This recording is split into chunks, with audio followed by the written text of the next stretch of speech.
बिस्मिल्लाहिर्रहमानिर्रहीम। तो दूसरा चैप्टर जो है इसको आज शुरू करते हैं। सबसे पहले इसके एमसीक्यूज़ देखते हैं। 11 इसके एमसीक्यूज़ हैं, 7 इसके एक्सरसाइज के शॉर्ट क्वेश्चन हैं, 4 इसकी क्विक चेक हैं, कुछ 7 ही उनके जो हैं वो शॉर्ट क्वेश्चन हैं। और इसको लॉन्ग के हवाले से क्योंकि हमने प्रिपेयर करना है तो इसमें से मैक्सिमम 5 जो है वो लॉन्ग क्वेश्चन जो है वो बन जाते हैं। उनको भी बाद में जो है वो किसी और वीडियो में देखेंगे। तो सबसे पहला जो एमसीक्यूज़ है, क्वांटम नंबर जो एम है of a free gaseous atom is associated with. तो ऑप्शन सी है, जो क्वांटम नंबर एम है ये स्पेटियल ओरिएंटेशन ऑफ ऑर्बिटल जो है वो हमें बताता है। पे जो क्वांटम नंबर हैं उनके बारे में हम याद रखेंगे कि जो प्रिंसिपल क्वांटम नंबर है ये शेल क्वांटम नंबर होता है, शेल के बारे में बताता है। एजीमुथल क्वांटम नंबर जो है ये सब शेल क्वांटम नंबर होता है, ये सब शेल के बारे में बताएगा। और जो मैग्नेटिक क्वांटम नंबर है ये हमें असल में ऑर्बिटल के बारे में जो है वो बताता है, और ये ऑर्बिटल की ओरिएंटेशन के बारे में जो है वो बताएगा। तो सी ऑप्शन के चूज़ करेंगे। जो सेकंड है, जब 3D सब शेल फिल हो जाएगा तो इलेक्ट्रॉन कहाँ पे जाएगा, तो आप डिविजनल पब्लिक स्कूल वाला सेंटेंस याद रखेंगे तो ये 4p में जाएगा। क्वांटम नंबर की जो वैल्यू है 2p के लिए वो क्या होगी, तो 2 से मतलब ये इसका प्रिंसिपल क्वांटम नंबर 2 है, और p के लिए जो एजीमुथल क्वांटम नंबर की वैल्यू है वो हमारे पास 1 होती है। तो ए ऑप्शन जो है ये हम चूज़ करेंगे। फोर्थ वाला एमसीक्यूज है, electron having a set of value n4 होगा, तो 4 वाली जो ऑप्शन चूज़ करेंगे वो दोनों है, एक डी है और एक सी है। लेकिन अब जो p है उसके लिए l की वैल्यू 1 होनी चाहिए और s के लिए l की वैल्यू 0 होनी चाहिए। तो हम जो है वो इसमें सी ऑप्शन जो है वो चूज़ करेंगे। तो आपको जो एजीमुथल क्वांटम नंबर है उनकी वैल्यूज़ याद रखनी है कि s की वैल्यू मैथ में 0 है, p की 1 है, d की 2 है और f की 3 है। 5 वाला, the quantum number value NLM for the fourth electron of beryllium. तो ब्रीलियम की कन्फिग्रेशन आपको पता होनी चाहिए कि 1s में 2 होगा और 2s जो है वो 2 आएंगे। तो इसके 4, इसका एटॉमिक नंबर है 4 इसके इलेक्ट्रॉन, तो हमने फोर्थ इलेक्ट्रॉन को सामने रख के चलना है। तो फोर्थ इलेक्ट्रॉन क्योंकि 2s में है तो इसमें दो जो ऑप्शन है वो बी और सी हो सकते हैं, लेकिन क्योंकि वो 4s है तो s जो है उसके लिए l की वैल्यू 0 है, तो बी ऑप्शन जो है वो हम चूज़ कर लेंगे। नेक्स्ट जो है 6 वाला, correct order of first ionisation energy is. तो ये ग्रेटर देन के हिसाब से चल रहा है, यानी कि ये जो है ना ये हमारे पास डिसेंडिंग ऑर्डर है। तो बी ऑप्शन चूज़ करेंगे कि हीलियम की जो आयनाइजेशन एनर्जी है वो सबसे ज़्यादा होगी और मैग्नीशियम की जो है वो सबसे कम होगी। 7 वाला एमसीक्यूज़ है, जो पी ऑर्बिटल है इसकी एक करेक्टरिस्टिक शेप होगी, इसमें कितनी लोब्स आएंगी, तो इसमें 2 लोब होंगी, बी ऑप्शन है। 3p ऑर्बिटल जो होते हैं इनकी ओरिएंटेशन किस तरह से होगी, सी है, ये म्यूचुअली परपेंडिकुलर होते हैं along X axis, Y axis and Z axis.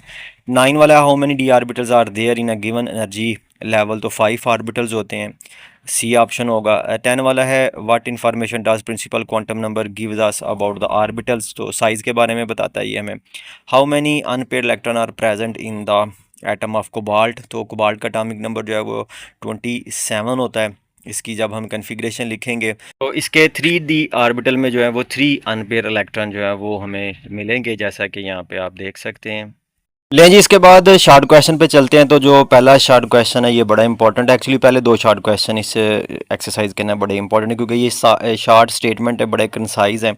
तो पहला शॉर्ट क्वेश्चन ये कहता है जी कि 3p ऑर्बिटल की ओरिएंटेशन होती है वो मैग्नेटिक क्वांटम नंबर की वजह से होती हैं, तो आप इसको जो ना वो जस्टिफाई करें। तो टेक्स्ट बुक से ही हम इसका आंसर जो है वो तैयार कर लेंगे। वैसे मैं नोट शेयर करूँगा क्योंकि जितने भी क्वांटम नंबर है ना ये चारों के चारों, इनके कुछ पॉइंट्स हैं उनके बुलेट्स बना के ना 4-5 वो हमें याद रखने होंगे। तो पेज नंबर जो है 28 पे जो पैरा है मैग्नेटिक क्वांटम नंबर का उसको हम याद करेंगे।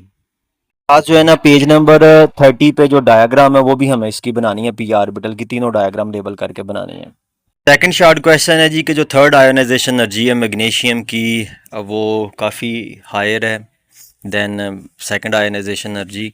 तो इसका आंसर पेज नंबर 25 पे जो है वो दिया गया है कि अब जो है उसका ऑक्टेट मैग्नीशियम का कंप्लीट हो गया क्योंकि उसका आउटर मोस्ट शेल में 2 ही इलेक्ट्रॉन होते हैं। मैग्नीशियम का एटॉमिक नंबर 12 है, उसके पहले शेल में 2 इलेक्ट्रॉन है, दूसरे में 8-10 हो गए और तीसरे शेल में उसके 2 इलेक्ट्रॉन है।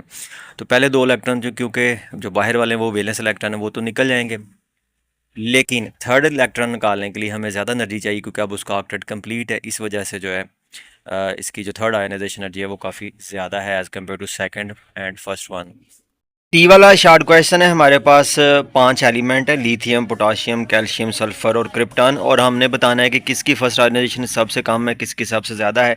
तो सबसे कम एनर्जी जो है वो पोटाशियम की होगी, क्योंकि इसका साइज़ जो है वो बाकी से बड़ा होगा। और सबसे जो हाईएस्ट आयोनाइजेशन एनर्जी आएगी वो हमारे पास आ जाएगी इसकी क्रिप्टॉन की, क्योंकि वो एक नोबल गैस है। क्वेश्चन डी है, ये एक लेंथी शॉर्ट क्वेश्चन है। इसकी आगे दो स्टेटमेंट्स हैं। सबसे पहले आपने पोटाशियम जो है उसका एटॉमिक नंबर हमें बता दिया कि हमने उसकी कन्फिग्रेशन लिखनी है। तो school school public school public school divisional public school और डिवीजनल पब्लिक स्कूल वाला हम सेंटेंस याद रखेंगे, और इस तरह से इसके जो 19 इलेक्ट्रॉन है ये पूरे कर देंगे। नोट्स में जो है इसको मैंने एक्सप्लेन किया हुआ है।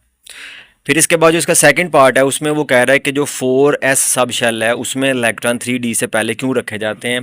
तो असल में जो इलेक्ट्रॉन की फिलिंग हम करते हैं ऑर्बिटल में वो n+l रूल के हिसाब से करते हैं, और n+l रूल ये कहता है कि जो 4s है उसकी वैल्यू 4+0 इज इक्वल टू 4 है, लेकिन 3d की जो है वो 3+2 इज इक्वल टू 5 है।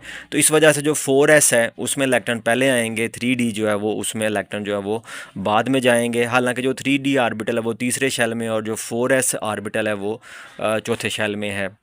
शॉर्ट क्वेश्चन है ई वाला। इसमें एक एटम एक्स है, इसका एटॉमिक नंबर 17 है, इसका मास नंबर 35। हमने इसमें प्रोटॉन, न्यूट्रॉन और इलेक्ट्रॉन को बताना है। तो देखें जो एटॉमिक नंबर है ना वो नंबर ऑफ़ प्रोटॉन है, और अगर वो न्यूट्रल एटम है जैसा कि इस केस में है तो उतने ही उसमें नंबर ऑफ़ इलेक्ट्रॉन होंगे। 17 इलेक्ट्रॉन, 17 प्रोटॉन। और न्यूट्रॉन के लिए 35 में से आप 17 माइनस करेंगे तो 18 आंसर आ जाएगा, तो इसमें 18 जो है वो न्यूट्रॉन होंगे। इसका जो सेकंड पार्ट है वो कहते हैं जी कि अगर यही एलिमेंट जो है इसके ऊपर चार्ज -1 आ जाए तो अब इसमें प्रोटॉन न्यूट्रॉन कितने होंगे। अब -1 जब चार्ज आ जाएगा तो मीन उसमें अब इलेक्ट्रॉन ज़्यादा हो जाएंगे, तो 17 की बजाय अब 18 इलेक्ट्रॉन हो जाएंगे। प्रोटॉन उतने ही रहेंगे 17, क्योंकि एटॉमिक नंबर तो वही रहा है। और उसके बाद जो इसका मैस है, क्योंकि वो भी वही रहा है, तो आप 35 में से 18 माइनस करेंगे तो उसमें न्यूट्रॉन अभी भी जो है वो 18 होंगे। सिर्फ -1 होने से इसमें इलेक्ट्रॉन जो है वो एक ज़्यादा हो जाएगा।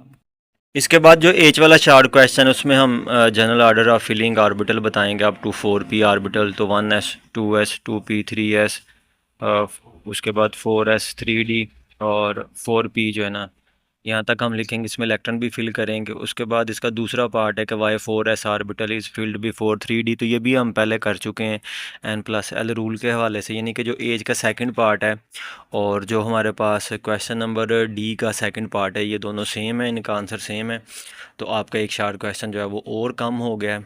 उसके बाद वो कहता है जी का आई वाला draw the orbital box diagram of valence electron of phosphorus. तो इसमें हम ना एनर्जी लेवल से ड्रा करेंगे। 15 इसमें इलेक्ट्रॉन होंगे,